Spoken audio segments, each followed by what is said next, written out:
When I was 18, I babysat a couple of adorable kids, a little girl who was 4 and a boy who was 2. They lived in a 2-story home where the bedrooms, living room, kitchen, and bathroom were located on the main floor. Downstairs was a rec room and a small apartment that was rented out to a nice, older lady. When you came into the home, you could go up a small flight of stairs to the doorway that led to the living room, or down into the rec room. Often, while sitting on the couch in the upstairs living room, I would see, out of the corner of my eye, a lady peering around the corner of the wall behind me. She had curly, shoulder-length brown hair. She had kind eyes and a small, soft smile. When I turned to look at her, she was gone. There was no trace of a person actually being there.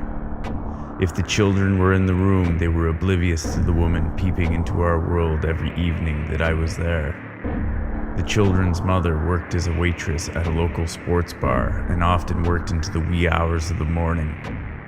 One night, well after the children had been tucked in, I was watching TV in the downstairs rec room. The house was quiet, the TV turned low, and that's when I heard it. The unmistakable sound of adult footsteps in the hall upstairs. Slow, long footsteps that a child with short legs could never achieve. I sat still as can be, barely breathing. I stared at the ceiling above me, hoping that I hadn't actually heard the footsteps. Slowly, the realization dawned on me that I had to go check on the kids. I was there to keep them safe, and my job was to check out strange noises. So, against my better judgment, I cautiously ascended the stairs. As I peered down the darkened hallway, I noticed that the doors to both of the children's bedrooms were open. I crept quietly down the hall without turning on any lights. The boy's room was first. I peeked in and saw nothing amiss.